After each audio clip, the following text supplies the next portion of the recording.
Hi everybody, it's me Jill and welcome to Jill Informed. This is the recap of The Real Housewives of Beverly Hills, Season 11, Episode 23, The Reunion Part 3. Oh goody, Part 3 opens with a recap of why Kathy Hilton is crying her eyes out. Yeah, I don't know if you guys remember, Part 2 ended on a very, very sad note. So we recap that a little bit and then Andy asks Kathy, how many episodes of American Woman did you watch? And she said that she only saw the trailer. She doesn't watch TV. Kyle said she wishes her sisters would have watched the show because then they would have seen that she wasn't saying anything bad about their mother and that she would never say anything bad about them or their mom. This was a love letter to their mother.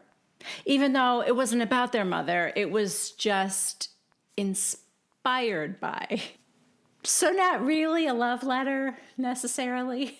Andy talks about how long Kyle and Kathy haven't spoken to each other, and he said, who was the first one to reach out to who? At this point, Kathy is now got her compact out and she's touching up her eye makeup and she goes, probably me.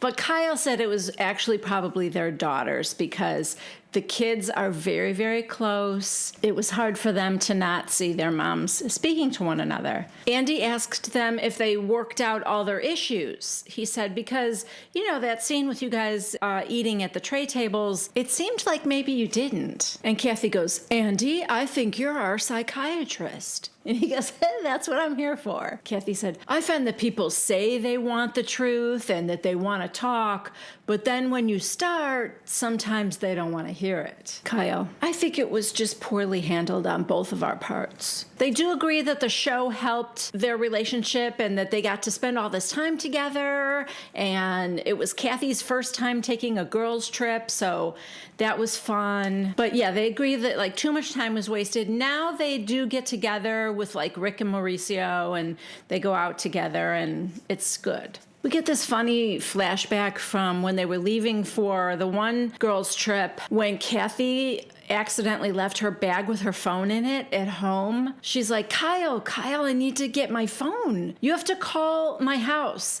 And Kyle's like, well, who should I ask for? The lady. The lady. So Andy now asks, who is the lady, Kathy? The lady? Of course, Kathy doesn't know what he's talking about. And then she goes, oh, yes, she works for me. That's Paula. Then we see a flashback to her serving them at those tray tables. It had her name, and then underneath it said, the lady. Then there's a viewer question asking Kathy, do you and Rick eat on tray tables every night? Kathy, we do.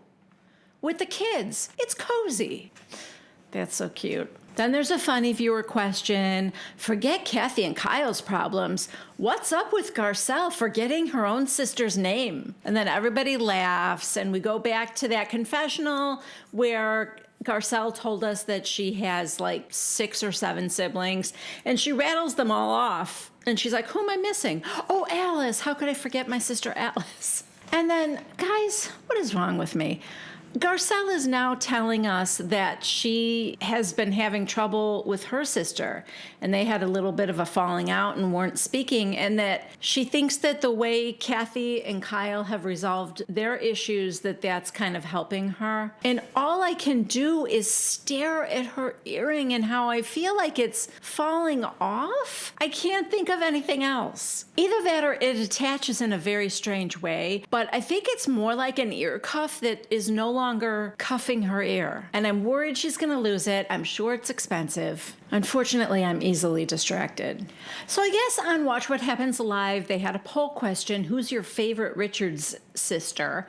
And surprise, surprise, Kathy won. So Andy asked Kyle if she was jealous. She is not. Well, she says she's not. Andy asks, how has Kim reacted to the emergence of Kathy Hilton on The Real Housewives of Beverly Hills? Kathy said she loves it. Viewer question, Kyle, how's your relationship with Kim now, and do you have her current phone number? That was so funny. When Kyle said, I've been texting Kim, but she hasn't replied, and Kathy goes, oh, well, you don't have her new phone number. Anyway, Kyle said, I have her new number and we're good. Kyle said she posted the scene when they were in La Quinta and Kathy was in the kitchen with that stale bread. Do you remember when Kathy was like clacking it together like castanets? And then she put it in a bowl and put a towel over it and put it out on the table as a prank. So Kyle had posted that scene, and I guess Kim retweeted it and said, I can't stop watching this. It's so funny. Kyle takes that to mean that Kim is fine with everything and they're good. I don't know. Maybe they are. What do I know? I'm not a Richards sister. The only Richards I care about, you know what I'm going to say, Denise fucking Richards. Okay, back from the break, we get the Crystal package. So if anybody needs to go to the bathroom, get up, grab a snack. No, it's fine. The best part of the package was when we went all the way back to Lake Tahoe, when Dorit said, let's play a game. 2 truths and 1 lie. We see that scene because, of course, they made Crystal go first. And that's when we all learned that Crystal worked at an escort agency and she had been propositioned to become a madam. She didn't really talk about that part of it, though. In the package, you can hear Rinna go, oh, what's the lie? And Crystal goes, arrested. Dorit, oh my God, she's so good at this game. None of you are good at this game. You're supposed to guess which one is the lie. Rinna just goes, oh, which one is the lie? And Crystal tells her. Anyway, Andy asks her, how did you end up working for an escort agency? Crystal, well, it was the summer between high school and college. What? So she was like, what, 17, 18? She had just turned 18. It was really an ad agency, I guess. The company would put the girls' phone numbers on the back of their headshots. Anyway, Crystal's like, I've never been in public before. So when she said it, like, she didn't think it was going to be any big deal, but, now it's a thing. Yeah, girl, you're on Housewives. You have to know that. We move right into the ugly leather pants, and we see that now iconic shot of Crystal standing in what looks like a cornfield, but is actually Rinna's backyard. And you know how she just stands there, just like one hand in the ULPs? And as I'm looking at it, I'm thinking, I don't really know what exactly makes them ugly. Just kidding, it's the pleats. And the matching belt doesn't help. Andy goes, show of hands, ladies, who would wear those pants? Immediately, the core 4 raises their hands, and I'm like, not so fast, Erica and Kyle. Front pleats are not the friend of a curvy girl. Trust me on that one. Kyle says, I think I own a pair. Obviously, Sutton didn't raise her hand, but neither did Garcelle or Kathy. And then Kathy goes, no, they wouldn't look good on me. Girl, you're so right. They wouldn't look good on 90% of the population. Andy asks Sutton, do you stand by your opinion? And she's like, look, they're not my favorite. But who cares? I wear a lot of things that people don't like. That's true. And Crystal's like, she's allowed to not like the pants. Andy moves on to the coat that launched 1,000 tweets. We get a flashback of Sutton outside Crystal's door, knocking and then walking in to return her coat. There's a viewer question for Crystal. Crystal, after seeing that Sutton knocked first, does it now seem like less of a violation and more of just an awkward mistake? And Crystal said, to see the knock on the door doesn't really describe how I was feeling. Sutton says that, the word violate was pretty strong, and that's why I wouldn't let up on it. Then we get a flashback to the scene of all the dictionary definitions of the word violate, which was definitely one of my favorite things that the editors did this season. The word violation actually means not respecting personal space. Well, and it also means violation of privacy. Correct. Violation means to abuse your privacy. A disrespect of boundaries. Period. Google it. It was cute. Anyway, Crystal is asked if her body dysmorphia had anything to do with why she felt violated. And she said 100%. Andy asked Crystal what her mom thought of the episode where she shared with the ladies that she was bulimic because her mom didn't know. And she said, my mom knew I had food issues, but yeah, she cried with me. It was hard for her. Viewer question. Crystal, you said to Sutton, please tell me you're not that girl. I don't see color. Yet it turned out that it was Kathy Hilton who said she doesn't see color. Then we get a flashback to Kathy Hilton telling the story about her buddy Michael Jackson and how he said, Kathy, I don't see color. And Kathy said, neither do we. Oh, so problematic on so many levels.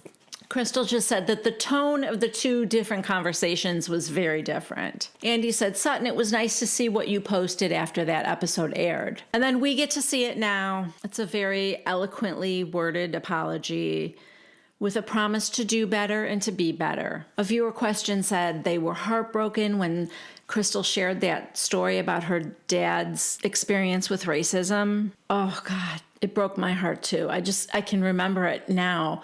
Just because it was told through the eyes of a young girl, and that was her dad, you know? Ugh.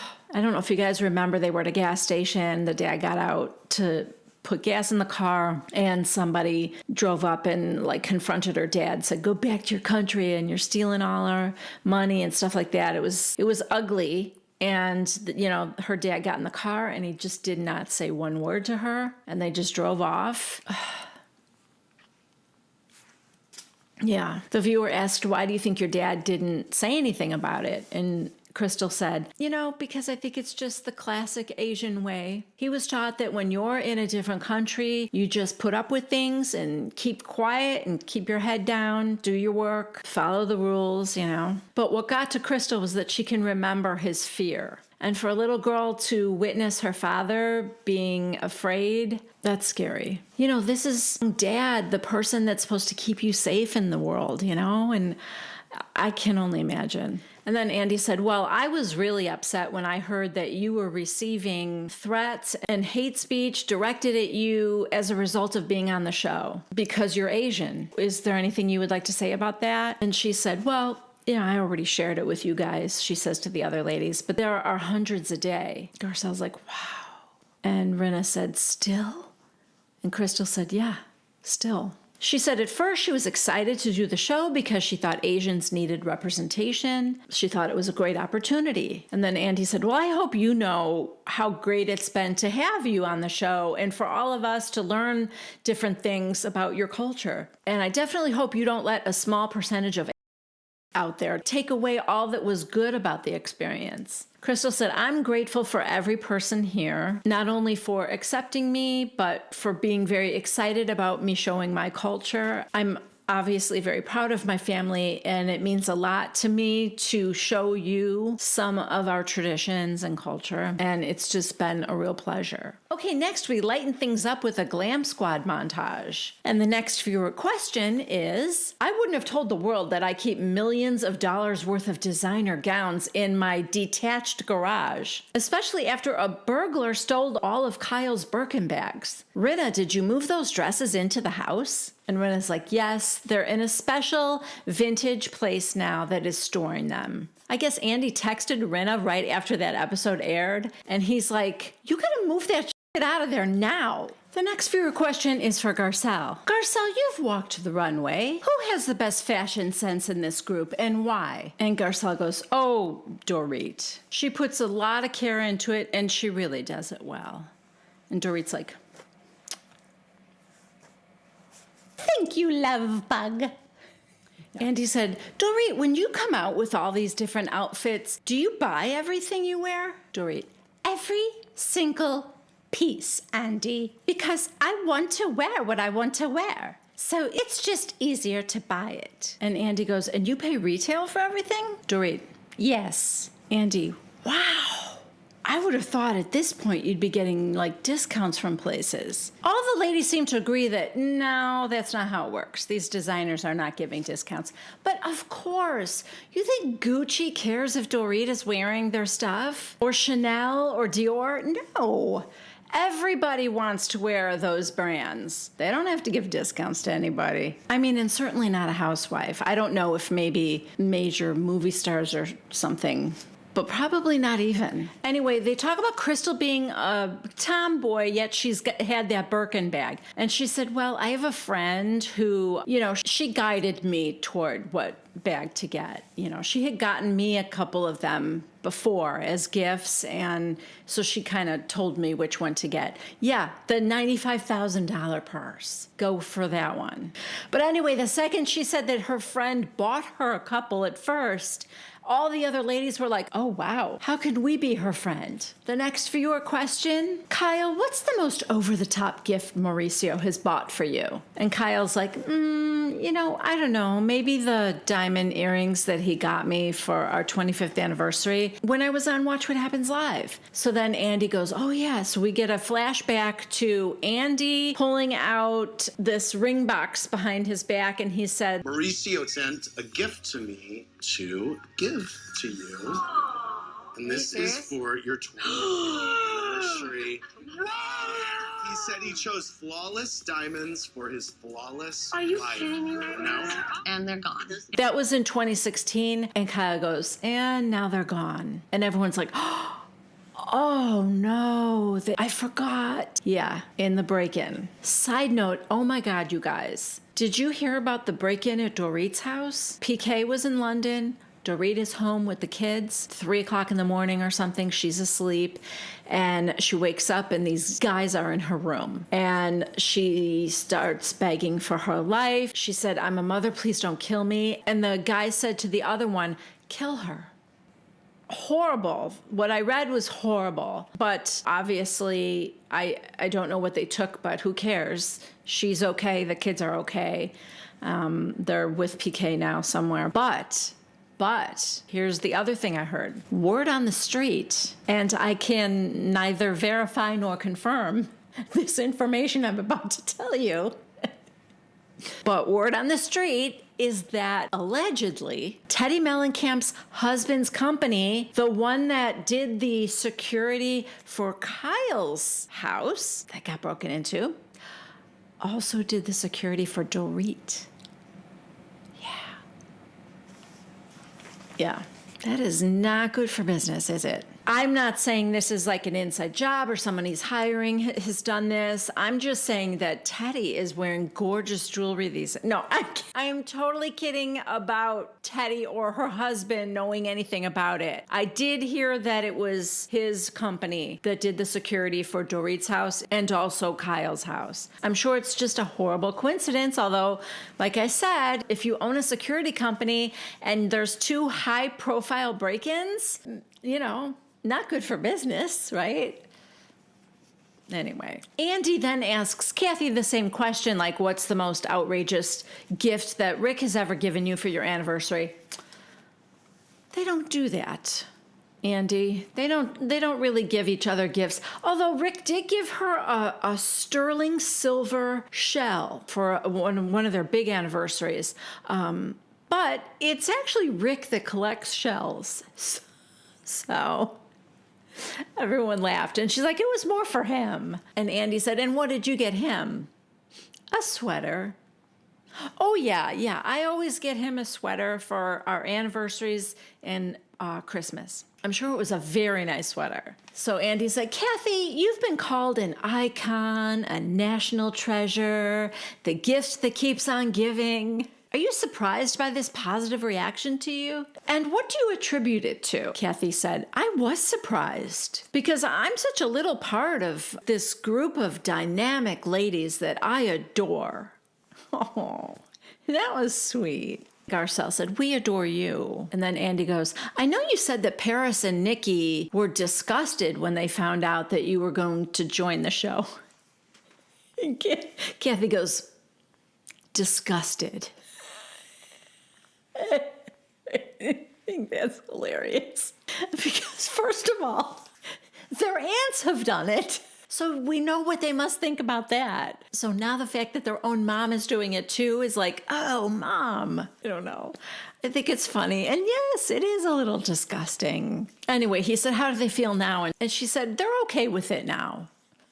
Maybe because Kathy came off so well, Wait till next year. We now get a delightful Kathy montage with all her best work, all her antics. And you guys, there were so many that you almost forget how good some of them were. With Hunky Dory and everything that has happened recently, I almost forgot that she mistook Garcelle for Kyle. Because they both had long dark hair and were wearing pink. Oh, yeah. Well, she wasn't wearing her glasses, to be fair. Kyle says Kathy is exactly what you see. What you see is what you get with her. That's her true self. And then Andy said, well, seeing you made me understand Kim a little better. Kathy's like, who? And he goes, you. So then we get a montage of Kathy in Tahoe telling, I think it was Crystal, yeah, and then I went to put my eye drops in, but it was really eardrops. So I'm fine though. Then it flashes to, I can't remember what year it was, but Kim and Kyle were in the car together and Kim said, oh, my friend asked me if I had any breath spray. And so I handed it to him and he goes, is this a joke? Are you kidding me? It was deodorizer. I've been using it in my mouth for a week.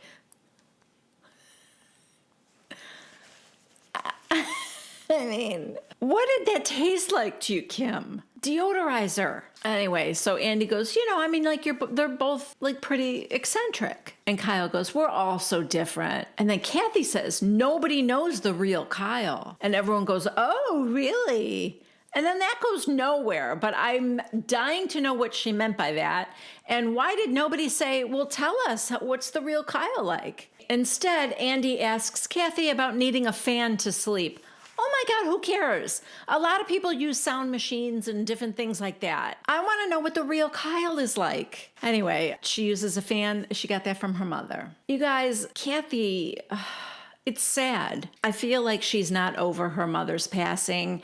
And she really, I guess maybe as the oldest daughter, and she and Kyle are they 10 years apart or something like that, right? She feels like she's taking the place of her mom, I think, for her sisters. I feel like she's living in the past a little bit. Either that or maybe she just has taken on some traits of her mom's, I know I do things like my mom does and just crazy little things. Well, I guess we all kind of pick up things from our moms. A viewer question is asking Kathy, what was it like to raise your kids in a hotel? She said, oh, it was wonderful. She loved that they were in close quarters and she loved having her family. It was the Waldorf Astoria they were at for 9 years, she said. She said, we like being in close quarters, except for when Paris would try and sneak out in the service elevator. So Andy said, when I think of Kathy Hilton, I'm always thinking about Hilton hotels. Like, what is the connection to the hotels? And she said, my father-in-law and Rick's grandfather, Conrad Hilton, he created Hilton Hotels, and Rick's father must have also been in the business, but not Rick. And for the past 10 years, no involvement at all because they sold it. The next viewer question is, ladies, would you trust Kathy to cut your hair? Dorit, hell no.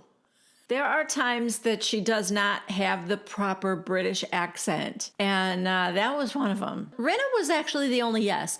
Yeah, I think so. Yeah. Yeah. And then he asked, what about dental work? Garcelle, no, not dental. And Kathy goes, and I do COVID tests too. What?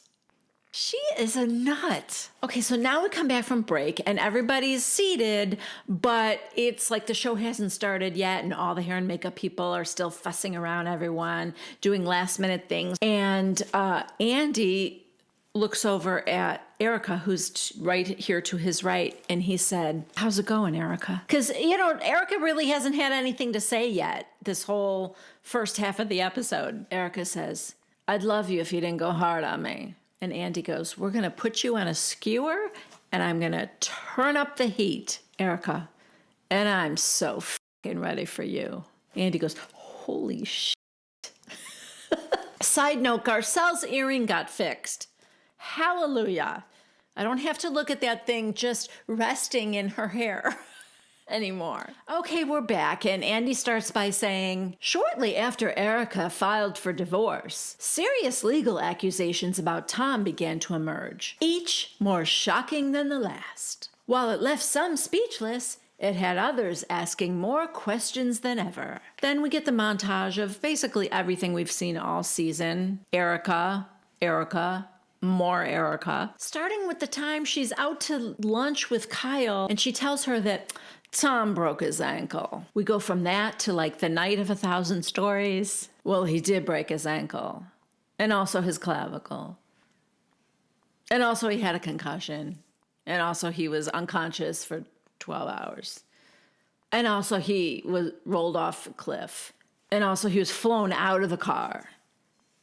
And just laying on the side of a cliff. And then we're in La Quinta, and this package ends with the speed-talking adventure story of exploding eyeballs and rolling cars, snow. Tom got in a car accident by our house and broke his ankle. Oh. So I've been dealing with the biggest baby on the planet. He's fine.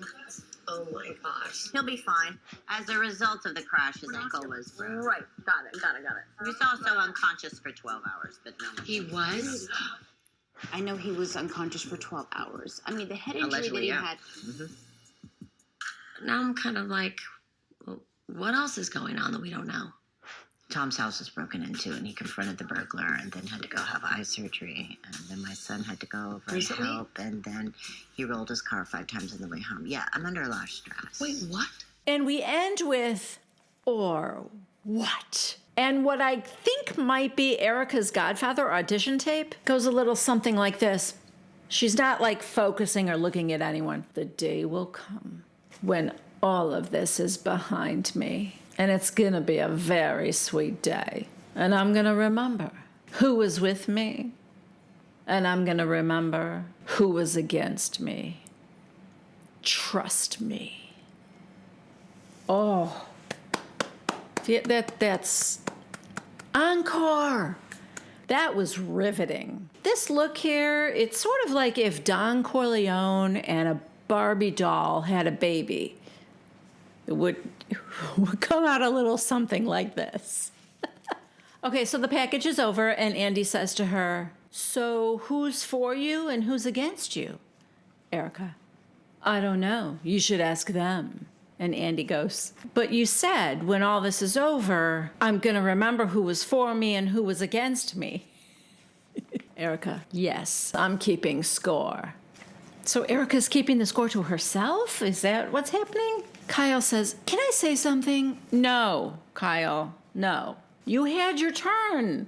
The whole first half was with you and Kathy. Anyway, she said, after reading the tabloid stories and everything saying that you're mad at me, I just hope you know that we were in such a difficult position. There were many things that you couldn't say, but I thought, there are things that you could have said that would have helped us understand a little bit more. Erica, the thing that hurt me the most was to watch that dinner with you and Mauricio and you and PK.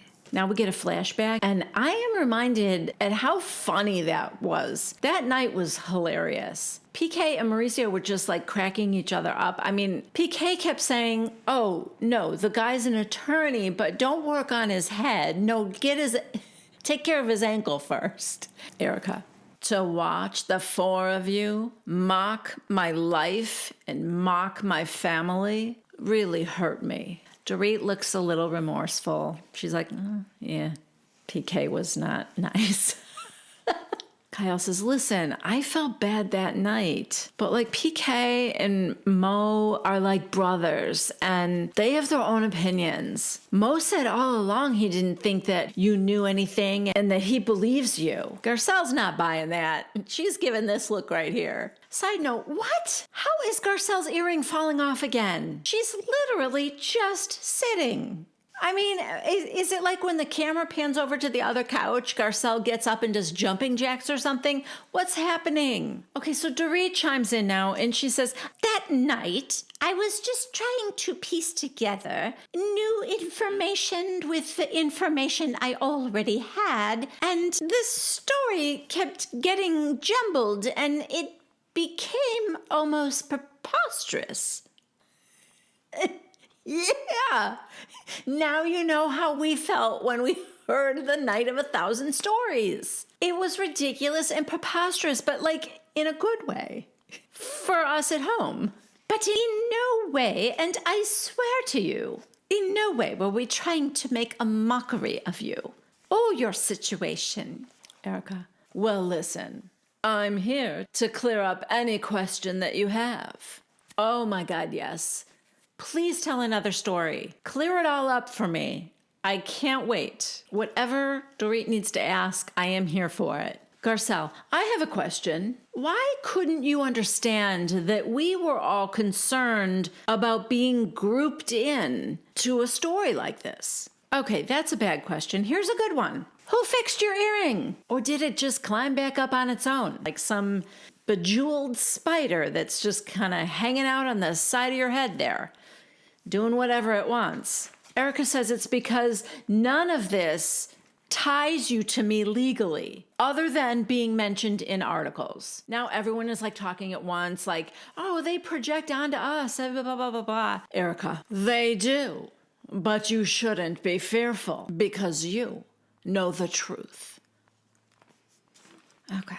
If anyone tried to drag you in, you know straight up, it's bullshit.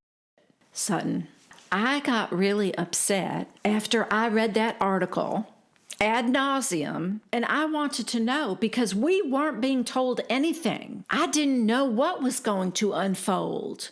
Erica, well, I am the source. You could have come to me and asked. And Sutton said, you know, I felt like you ran away. And then we see the flashback to her in La Quinta saying, guys, I think I'm going to leave a day early or something like that. Erica says the reason she left was because of the fight she got into with Garcelle, which, no, it wasn't. You already told Garcelle, we're good. And then you're looking at something on your phone, and then you said, I might leave. So,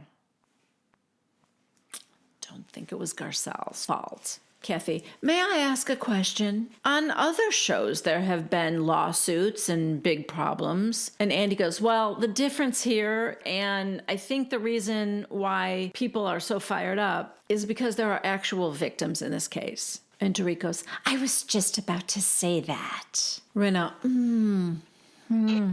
yeah. And she's like constantly looking up at the sky, like, I don't know what's up there, but every time the camera pans over to Rinna, she's like this. Erica looks like this. She's like upright and eyes are like focused on I don't know what, nothing. It's very strange. Andy goes on to say, you know, whereas like with New Jersey, it was like one who defrauded the IRS and didn't pay taxes. When there are actual victims, Erica, just robot face. That's what got people upset, Andy says. Erica, understood. However, understand this. We are a long way from finding out what happened here. Are we though? Because those victims were pretty clear about who took their money. Erica, I loved my husband. I thought he was great. And now he's allegedly defrauding widows and orphans and burn victims. Looks at Andy like it's his fault. How the f*** do you think I feel?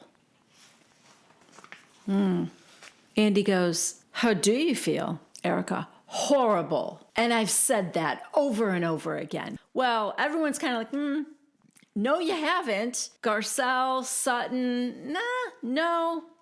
First time we're hearing it. And Andy goes, no, you actually haven't. Crystal said, but why haven't you said it to the victims? And Sutton makes this face. And then she goes, yeah, We cut to a commercial now, but I know we're going to replay that whole part again. In the meantime, I'd like to address the part where Erica wants us to believe that she thought her husband was great, and this is coming as a shock to her. You do know that we all saw your confessionals, right, Erica? Like all season long? This man was a serial cheater. He was cold. He withheld affection. He told a colleague that if he thought he could afford you, he could have you. That's always nice coming from your husband. We were told he was mean. We were told he was vicious. I can't be the first person to point out that her portrayal of Tom in her confessionals makes it very believable that he could steal money from widows and orphans and burn victims. Oh my.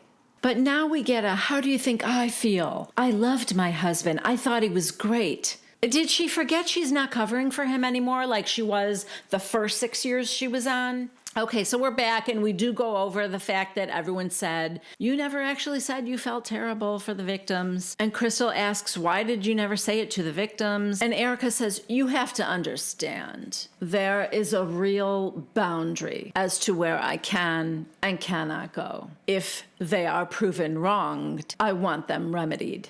I don't even know if that's the right grammar, but I get what she's saying. It was a weird way to put it. It also sounded a little bit like legalese, but whatever. Despite what you read, I have done everything I have been asked to do. Andy, well, that's not the issue. The way that people perceive it is that you're coming off like you're the victim.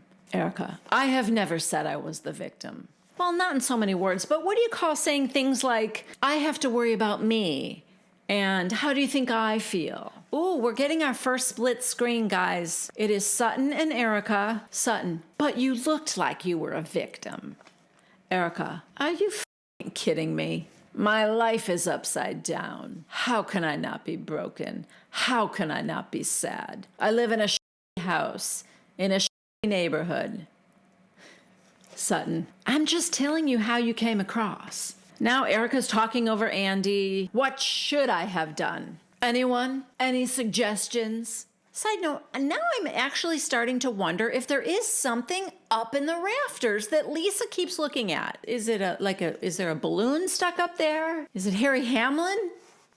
Is he fixing something up there? Is Harry Hamlin sitting on a scaffold? Is Harry Styles sitting on a scaffold? I mean, there's something up there, guys. Anyway, Andy goes, listen, I'm telling you, it doesn't seem to be landing with this group or with the viewers, that's where you're coming from. She explains again that she has to be so careful. And what she says, I get. Of course, her lawyers are telling her, you can't say anything. If you show too much empathy, that starts to look like an admission of guilt. And I get it. It's super complicated. It sucks. I hate that that's how the legal system has to work. But I understand that she is like between a rock and a hard place. Erica, it's best if I'm just quiet. But I chose to say as much as I can. And I still may have myself up. And Andy goes, I'm surprised that you're surprised that people don't like. No, I'm not surprised by the viewers. I'm surprised by the women sitting right here. They could come to me. I am the source. And ask me, Kyle, can I say something? You know, you're not doing yourself any favors with like your Instagram posts. We get to see a few pics. She's doing the whole very sexy kind of a, Erica Jane thing, right? Erica says, that's how I have always been. And I'm not deleting my Instagram account. Kyle said, not delete, just tone down, Marcel.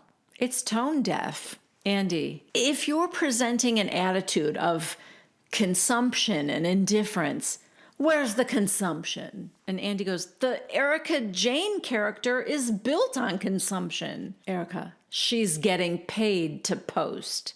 What am I supposed to do? Not pay my bills? Andy, all I'm saying is it lands differently when there are air crash victims. Rinna, that's true. That's real true, Andy.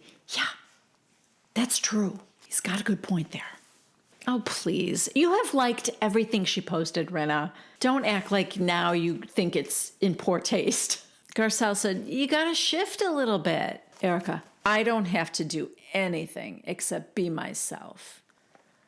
Okay, that right there, that attitude right there is why people don't think you're compassionate for the victims, okay? So now Andy said, okay, the first question we got was, what did Erica know? So Andy says to her, did you have any sense at all that this was happening? Erica, I did not work at Girardi and Keys. All the financials are there. Andy, so the answer's no. Erica, there's your answer.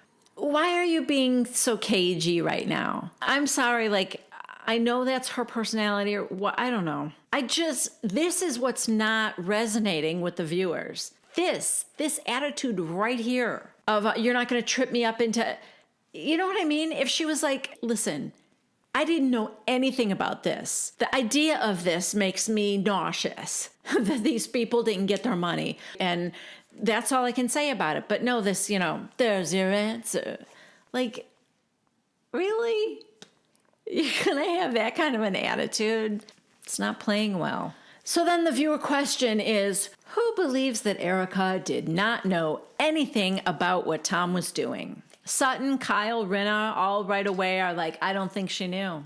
Garcelle said, I don't think Tom told Erica everything, but I also think she lived such an amazing life that there may have been signs that she didn't want to know. Could be. Crystal, I have a question that's been bothering me. Ooh, you're brave, girl. If Rob did this to me, where is your anger toward him? Erica, where do you think it is? I don't know. Is this a game? Can you just tell us? You don't think I have any because you haven't seen it. Have I not shown enough anger here today? What do you want me to do? Yeah, you've shown a lot of anger, just not necessarily at Tom. Most of it is at some of the ladies here. And Crystal said, it's just that, I thought back on it and I would be so livid if Rob did this to me. Erica, I sat here earlier and I said, I wonder who I was married to for 20 years. Did you forget that I said that? Then she looks at Andy. I'm very angry. Hear it in my voice. All right? Yeah, geez, again, doesn't sound like you're angry with Tom. Andy just nods his head. Yeah. But again, now it seems like you're angry with Crystal. And I'm sorry, saying I wonder who I was married to for 20 years, that doesn't sound like anger necessarily. That sounds like the bewilderment that you talked about having last week. Now Rinna, suck up that she is, says, everybody wants you to beat up on Tom, but you know what? We don't always do what everybody thinks we should do. Right? Am I right? Right, guys? Erica, you also don't know what I have done or what I will do. Rinna, that's true. Andy, what will you do? Erica, you'll just have to wait and see, won't you? What the? Literally, what the hell are you doing? What is with answers like that? Anyway, Andy says, had you heard that Tom was in financial straits? Erica, no. And you can look at what the firm made year after year. It was a lot. Andy, so you never knew Tom was in any financial disrepair years leading up to this? Erica, that's not true. I told you I was being sued as a named defendant in a law lending institution out of Arizona. Rinna. Oh. Erica, I looked at him and I said, what is this? Why am I involved? And he said, it's bullshit, don't worry about it. And everything was like that. Am I angry enough now for you? Not really.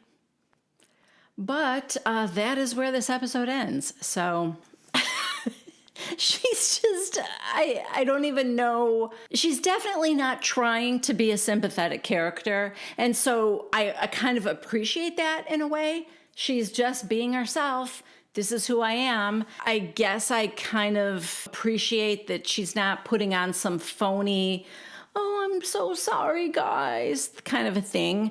But also, you're smart, right? Don't you know you probably should, as Kyle said, tone it down a little? I don't know. Anyway, it's fun for us when she doesn't tone it down, right? All right, so the next recap is going to be part 4, the long-awaited, unprecedented part 4 of the reunion for Beverly Hills. I can't wait. Hope you guys join me for that. And thank you for joining me for this one. I really appreciate every view I get, every like, every subscriber. Thank you so, so much. I'm close, you guys. I'm close to 8,000 subscribers. Every time I tell someone in my family, they're like, what? Like my brother always laughs. I don't think anyone can believe like that many people watch me. I get it, but you know, it's funny. But I appreciate every single one of you guys. I really do. Whether you're our new subscriber or you have been with me since the videos when I'm doing nail polish stuff. I love you guys so much. All right, Christmas is coming. Supply chain issues. They're telling people to order early. If you are doing that ordering on Amazon, I would love it if you would go through one of my links down below. I am starting to get some small but lovely checks from Amazon from all of you guys who have ordered through my links in the past. Thank you, thank you, thank you. It really makes a difference to me, and I just appreciate it. Just to try and clarify something that's sort of complicated, yet again, if you go to one of my links in the description box below this video, you can click on any one of the items I have there. That takes you to that item in your Amazon account. You don't have to buy that item, but just buy whatever you were going to anyway. And as long as you haven't logged out of Amazon and back in again, I will get credit for anything that you bought. I'll get a small percentage. So I appreciate that. It's a couple extra steps, but it doesn't cost you anything. It just helps me out a little bit. So thanks in advance. And yeah, that's it from me. I will see you next week with the next recap. As far as me, I'm still packing. Things are still plugging along here. Have not found a house yet, but we are secured in a short-term rental for right now. And so, yeah, I mean, I'll be set up and recording from there and everything. So it shouldn't change anything for you guys. It's just, it'll be a new background or new setting. So I will definitely keep you guys posted when I do find a house. And yeah, that's it from me. I'll see you next week. Have a good week, you guys. Bye.